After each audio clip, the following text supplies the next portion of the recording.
Musa Keys and Dinga. Tando Luam featuring Sinom Solo and Tando Nkosi. It's Kevin Family Popo Side Frequency. Musa Keys has been nominated for the Best African Music Performance for his collaboration with Nigerian artist Davido. They are nominated for the track Unbelievable. We played it yesterday, and I only said shout out to Musa Keys doing big things in the world, but I didn't go into details. So all the best. Musa Makamu, go represent Limpopo, go represent Ivy Park, go rap Limpopo, go rap South Africa. South Africa, true. Yeah, true. the broski will be jetting off to LA in the US of America next week. Beautiful. And it's got a brand new album coming out very soon. Features the likes of Jay Something. He also mentioned the Nigerian artist amongst other people. Okay. So hopefully it'll drop maybe next month in Feb. And that happens to be the same month that AKA passed on. Sure, time flies. And you remember they did some work together? Oh yeah. So they were very close towards the end. Uh-huh. Or towards the last days of AKA. Sure. Okay. Philip Skuman is in the building. He is a broker and founder of REMAX. He arrived 2 hours earlier today. Is everything okay at home, Philip? Hey, you are shaky, my brother. Man. My brother, you are shaky. He's joining us up next. It's airtime. Everyone calls it Olima Paza. Even her neighbors are tired because she's always finishing their airtime.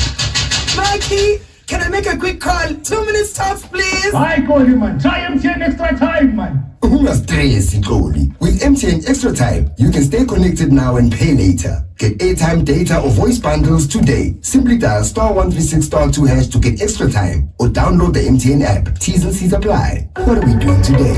MTN. Complexion and Mbonga Shita on the Capricorn Breakfast.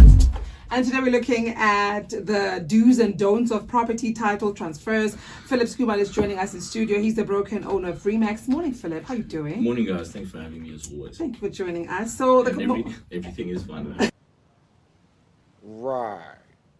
Thank you for clearing that up. I was even scared to ask. But Philip, let's look at the common mistakes that that are made during the process of transferring a property by both the seller and the buyer, because if it hurts, it can hurt you in the pocket, right? Definitely. Well, in some cases, it doesn't always affect you financially, like in the cancellation of a sale, or that you might Mm-hmm. lose money for any other reason, like not completing the sale. Okay. Most of the time, a good conveyancer can save the scenario, but these are some of the common frustrations that the guys deal with. Is clients not effectively carrying across what latent defects are in the property. So now later on it comes back to the conveyancing attorney, because now the conveyancing attorney gets asked to by the buyer not to proceed with transfer because XYZ is still an issue. And this is always the issue when we have clients enter a property before registration, like they take an occupation and only 3 months later, so they'll pay occupation rent while waiting for transfer to occur. Now it's like cold feet. When you moved in with someone or something, and now you see that they don't look how they do the toothpaste. Wow. But you see what a bit, but the how they handle a toothpaste doesn't necessarily project how the entire relationship will go. So you can't base everything on that. But what tends to happen is people tend to look at it very introspectively when they're in a house now. Like, okay, so we did buy this house. Are we happy? And those thoughts only come afterwards. Now, if we haven't registered yet, now you find buyers trying to nitpick, and I prefer just move in day of registration. But yeah, so then a lot of issues are not issues. If in fact that they are now moving in earlier, there's many things like not disclosing the proper marital status. And we pick these things up later, obviously, so we can't transfer, and that's why a conveyancing attorney is there in the first place, is to ensure that all these things are in place. But this adds time to a transaction. All of these things that are unnecessary, that are not disclosed to the agent or to the conveyancing secretary beforehand, is going to add time delays, and time costs money, especially when it comes to property, because there's running costs every month. There needs to be a cost that gets covered. So yeah. So, I mean, is this something that can happen that happens mostly to first-time buyers, or anyone can fall victim? Anyone can fall victim. Sometimes even the buyers that have bought 10 properties before forget certain things, because now there's no, when you're sitting in, it's the first time you're doing something, you do a lot of internal checking. Have I done this? Have I done this? Have I done this? Have I done this?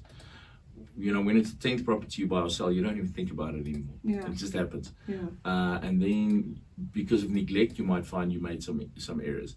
But first-time buyers, they'll make errors not knowing, out of a low base knowledge. Whereas the guy that has 10 properties and has sold them, everyone falls victim to this. This is why a good conveyancing attorney is crucial, and especially not just necessarily the attorney themselves, but the secretary. And this is where your real estate agent's advice will be worth gold to you, because we do this on a daily basis. We know which attorneys mess up transactions because they don't focus on it. We know which attorneys are good at what they do because they actually see it through and they are professionals at what they do. That's the first person I should speak to. And is there a second person? Well, the first person you should speak to is the real estate agent, because that is we should see a real estate agent as a connector in the market, telling you what to do next, how to do it, what are the pitfalls potentially, and how can you save yourself some money. This is also why I say pick the right real estate agent. Sure. Because the right real estate agent will put you into contact with the right conveyancing attorney, and the right real estate agent will ask the questions that are pertinent so that we don't forget stuff. Whereas an agent that is inexperienced will not ask the questions. It'll pop up 3 months later and it's like, oh, we can't transfer. Shucks. Like, really? And now we need to add 2 months to the transaction or whatever to sort this out, and we have unnecessary delays. And the average delay cost of something like 2 months, a delay cost of a month is on average 10 grand, because the average bond amount is 10 grand. But remember, it's 10 grand on both sides. So you're looking at 20 to 25 grand for every month's delay. Total loss in a transaction towards buyer and seller, or sometimes both, or only buyer, or sometimes only seller, but it's a cost that is unnecessary. All right, Philip, leave it here. Let's hope people don't fall into that trap, and hope that everything you gave today was helpful to them. Broker and owner of REMAX, Philip Skuman. Thanks, guys.